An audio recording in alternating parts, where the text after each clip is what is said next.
The title is the topic. Today, I felt like doing a rundown of Anita Sarkeesian and her tropes versus women in video games. This is not meant to be extensive or complete, but it should cover a lot of the essential points. First off, her mentor is Jonathan McIntosh, who is also co-writer and producer for Tropes vs. Women in Video Games. He spent many hours with her in front of a television teaching her about his line of thinking. If you want a rundown on him, watch my video, Welcome to #FullMcIntosh. So if you haven't seen it yet, please check that one out before continuing to watch this one. As for Anita herself, she said this. But remember that it's both possible, and even necessary, to simultaneously enjoy media while also being critical of its more problematic or pernicious aspects.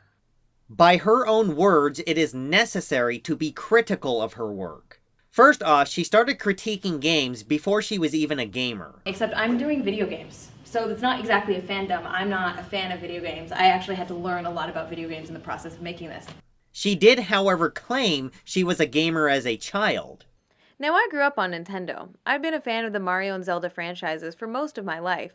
It would seem, at least at face value, she lost interest in gaming at some point. She could have meant games where you shoot people and rip their heads off when she said she's not a fan of games. And also, video games, like, I would love to play video games, but I don't want to go around shooting people and ripping off their heads, and it's just gross. So, hence, this is my response to that.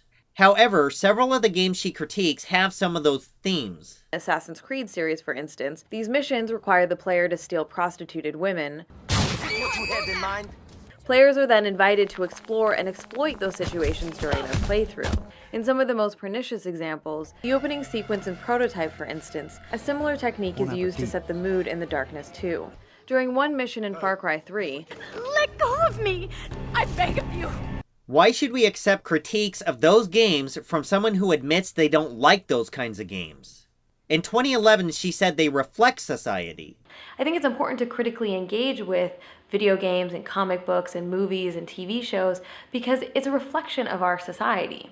Meaning we influence games. She said this in Women as Background Decoration Part 1. Compounding the problem is the widespread belief that, despite all the evidence, exposure to media has no real-world impact. A widespread belief she had in 2011. There's often a lot of hostility towards watching TV, like it's this big, bad, horrible thing that's going to warp our brains, but I don't think that's true. If that is the case, back in 2011, she said we influence media, but media does not influence us. While she does specify television, she does not provide enough scientific evidence to prove the negative effects of games. She just gives enough to claim or imply they have negative effects. Studied extensively. Research has consistently found, researchers have also found. She also talks about real-world tragedies that have nothing to do with gaming. Serious, real-life epidemic of violence against women. Every 9 seconds, a woman is assaulted or beaten in the United States. More than 3 women are murdered by their boyfriends, husbands, or ex-partners every single day. Abusive men consistently state that their female targets deserved it, wanted it, or were asking for it. That is exploiting the tragedies and sufferings of others to justify her criticism of gaming, as most of those crimes have no link to gaming. When she started her Kickstarter, she was supposed to have everything complete by 2012 with DVDs for her top supporters. Here we are over 2 years later and only 6 videos up, covering 3 different tropes. She frames gaming culture by vilifying male gamers. There are a bunch of male gamers out there, and while I was attacked by some teenage boys, I was also attacked by thousands of grown men. And this isn't entirely surprising considering the average age of the male gamer in the US is about 30. It's not just boys being boys. It's not just how the internet works. Her Kickstarter video has just over 395,000 views. For her 6 videos preceding her Kickstarter, she was averaging 350 to 400,000 views. She did not get any more views for her Kickstarter than she was already averaging, yet she blames gaming culture for the harassment she received and implies it to be a widespread issue. Of misogyny on a grand scale. It's an overt display of angry misogyny on a massive scale. How can she blame gaming culture for angry misogyny on a massive scale if her Kickstarter numbers averaged her normal numbers? Now, I'm sure she did draw more attention due to the nature of the project, and I understand her YouTube video does not fully reflect all the attention she may have received. However, I'd like to point one thing out. She had trolls before her Kickstarter. How do I deal with trolls? It's an ongoing process. And the more popular I get, the more I get. Like 4chan has found me, and they're atrocious. She brought her established trolls into the gaming scene and blamed male gamers. There are a bunch of male gamers out there by creating an environment that is too toxic and hostile to endure. They're actually trying to maintain the status quo of video games as a male-dominated space. The end result is maintaining and reinforcing and normalizing a culture of sexism. By doing this, she can now claim all her trolls are gamers that don't like her invading gaming. I'd like to share with you a story about how I accidentally became the villain of a massively online game. And she has milked this harassment narrative ever since by blaming male gamers instead of the trolls she already had. How do I deal with trolls? She probably did pick up more trolls along the way, but trolls exist everywhere. She did say 4chan found her before her Kickstarter. And the more popular I get, the more I get. Like 4chan has found me.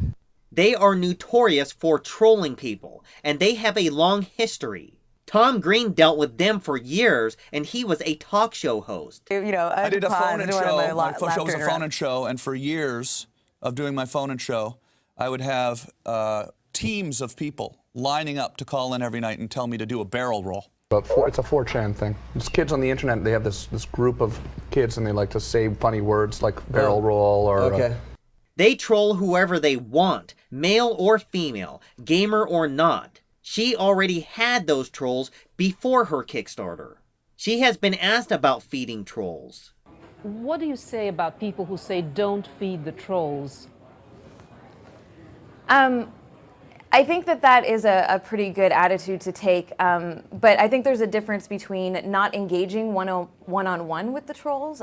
She talks about interacting with them directly. Let's see what the definition of a troll is and how to deal with them. What is a troll?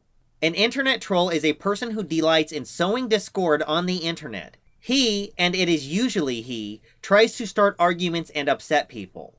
What can be done about trolls? The only way you can deal with trolls is to limit your reaction to reminding others not to respond to trolls. I'd like to share with you a story about how I accidentally became the villain of a massively online game. When you try to reason with a troll, he wins. When you insult a troll, he wins. I've been made into something of a folk demon by some very angry men. I've never posted anything on 4chan in my life because honestly, the site is really just a cyber cesspool functioning as an incubator for misogyny. When you scream at a troll, he wins.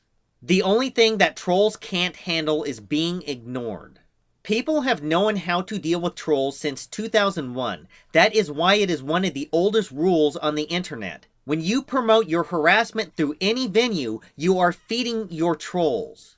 And when you feed trolls at the scale Anita does, you will draw more trolls. She also knows how to deal with trolls. How do I deal with trolls? I moderate all of my comments. I have people that support me and that I can vent to. I'm kind of used to it at this point, which is sad, and it doesn't no way means that it's acceptable, but I just sort of ignore them as they come through. I block people left and right. Anytime they leave any sort of explicitly anti-feminist or harassing or threatening comments, they're blocked. YouTube has implemented a report harassment. Facebook has implemented a report harassment. So I urge everyone to moderate comments or turn them off. Just don't, if it's too much, just don't have them. She chooses not to deal with them the way you are supposed to handle trolls. And that is that you ignore them and show them no attention. I just sort of ignore them as they come through. You also report serious threats privately, yet she has on a handful of occasions shared the real bad threats, when she never needed to do that. Several of these tropes have existed since before gaming. Of course, the damsel in distress predates the invention of video games by several thousand years. They happen in all forms of media and happen in the real world, yet she makes an issue out of them when they happen in games. She likes to complain about the color pink and gender signifiers like bows while wearing pink and big hoop earrings. If Anita is going to choose to wear pink and gender signifiers, developers should have similar choices without being talked down to, as they have a right to do what they want with their characters. And since only some female characters are pink or wear pink and have gender signifiers, it draws into question why it is even worth discussing, as this is not a rampant issue within the entire industry. On top of that, at one point she did a review of Bayonetta. Bayonetta is a widely popular video game that was released earlier this year in the US and late last year in Japan for the Xbox 360 and PlayStation 3. It sold over 1 million units in just 4 months. Her Bayonetta review was full of inaccuracies, implying she never played it. But I'm not really here to discuss the overly sexualized adolescent male fantasy that Bayonetta is. If that is the case, she has a documented history of reviewing games she has never played. Because it's basically a choose-your-own patriarchal adventure porno fantasy. And this is one of the only good things she had to say about it. First, the positive things about the game. She's a single mother.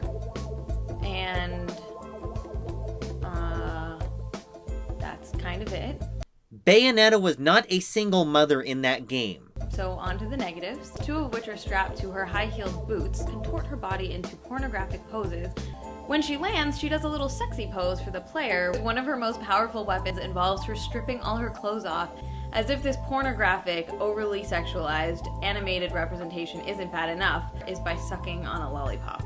If she is reviewing a game that got rave reviews and overlooks all the positive attributes to only focus on what she did not like, her motives as a game critic should be questioned. However, she did say we should enjoy media. But remember that it's both possible, and even necessary, to simultaneously enjoy media. Another thing is the possibility she stole Let's Play footage from other people, as has been discovered in 2013. Link in the description. This does not invalidate her arguments, but it brings into question why she needed money for her project, as taking other people's footage would reduce the overall time and cost associated with making her videos. With $158,000, she should have been able to produce something much more impressive than what she has produced. Her background makes her motives questionable. Why should this worry us? Hi, my name is Anita Sarkeesian, and I just want to let you all know how amazing Alex's teleseminar secrets was. It really motivated me to get my own business started. In my current day job, I saw how teleseminars could change the face of your business and make a lot of money, but I didn't really understand how it worked. And I'm only 23, and I've already started my own business promoting teleseminars for small businesses around me, and it's really made a huge impact on my life. Teleseminars. Teleseminars are used to provide information, training, or promote or sell products to a group of people interested in a particular topic. Teleseminars provide an opportunity for a host to provide information to a large number of people at one time. Hosts may conduct many teleseminars on a specific topic over a period of a few days or weeks in a format that's come to be known as a telesummit. A common form of telesummit allows participants to listen in for free, but pay for recordings and or transcripts of the calls. Meaning she has training in a skill set to peddle or sell you something. I actually raised 25 times what I initially asked for. It does not prove Anita to be a fraud, but it is another reason to pay close attention to her. Watch this clip. Some of them that would be inaccurate. But I think it's a bigger issue to talk about the industry as a whole. She says some games, but then a few seconds later says the industry as a whole. Why do we need to look at the industry as a whole if it is only some games? She knows how to say things that appeal to people, but hide what her motives are. Well, maybe the princess shouldn't be a damsel and she could save herself. Well, they've got games where... As I said in my first review of her damsel in distress videos, between my numbers and hers, she references less than 1% of every game ever made. 3 of her current 6 videos are dedicated to less than 1% of every game made, according to her numbers. That is a drop in the bucket when you look at the industry as a whole, yet she said she would be looking at things from a systemic, big picture perspective. This project will examine the tropes, plot devices, and patterns most commonly associated with women in gaming from a systemic, big picture perspective. Even though the damsel in distress is less than 1% of every game ever made according to Anita's numbers, everyone cheered because they liked the sound of it. I didn't know you brought a posse. I'm well liked. The reality is, it isn't even worth thinking about. The only reason for that line of thinking is to get rid of the trope altogether. A damsel that rescues herself is, by Anita's definition, a protagonist story. Let's compare the damsel to the archetypal hero myth, in which a typically male character may occasionally also be harmed, incapacitated, or briefly imprisoned at some point during their journey. Like many fairy tales, this story begins once upon a time with the kidnapping of a princess. In these situations, the character relies on their intelligence, cunning, and skill to engineer their own escape. Eventually, however, she grows tired of the damseling and decides it's high time she saves herself. Or, just punching a hole in the prison wall works too. The point is, they're ultimately able to gain back their own freedom. In fact, that process of overcoming the ordeal is an important step in the protagonist's transformation into a heroic figure. Of course, if she's going to be the protagonist of this particular adventure, she's going to need to acquire a slightly more practical outfit. If a damsel rescues herself and becomes the lead protagonist, that means the trope in its traditional sense would disappear altogether if the industry followed her line of thinking. Well, maybe the princess shouldn't be a damsel and she could save herself. When going through all her videos, based on the way she presents her arguments, I see no other purpose for what she is doing than to get rid of every female portrayal she personally does not like. And she is using her influence to pressure developers to make these changes. She is also asking people to help her make these changes. In addition to what we need to do to help pressure companies to make those changes, one of the most efficient ways to pressure developers into doing what you want is to recruit more people to put that pressure on them. She wants a gaming industry where every female portrayal is perfect in her eyes. And the vision that I have for what games can be, these are like micro pieces of that, right? It should not matter what her vision for gaming is, as she is not the moral authority on what is right or wrong for the industry, what is right or wrong with games, and it is not her time or money that is spent making these games. Why should developers accept advice from Anita when her history is shady, her arguments are weak, and her research is lazy? Studied extensively. She can already find games that she likes. In one of my favorite games of all time, Beyond Good and Evil. If those games exist, the variety is already there. We don't need games in the industry to change. Pay attention to what I'm about to say, then go watch one of her videos sometime. You will notice she spends a lot of her time attacking developers and games. Her videos spew a lot of negativity, yet she has become the poster child for video game critics. And all the legitimate criticism she receives is set aside in favor of focusing on her harassment. Whether she is harassed or not, her work should be scrutinized because Anita herself said so. While also being critical of its more problematic or pernicious aspects. At least Colbert had the nerve to challenge Anita. Would you call them male fantasy games? Yeah. Give me some names. Name some names. So can you think of three? Can you think of three? Why not just have a separate game? Have separate but equal games. We do have lots of different kinds of games. So what are you complaining about? Even though some people viewed that as a softball interview, Stephen Colbert had more of a spine than most journalists, and he was on a television station called Comedy Central.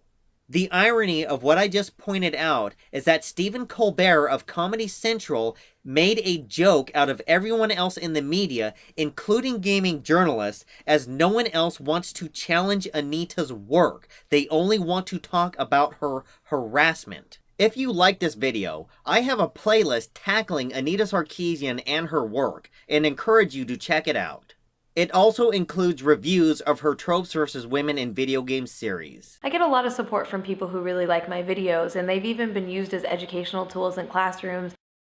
Educational tools, educational tools, educational tools. I leave my audience with one question. Oh, did I win?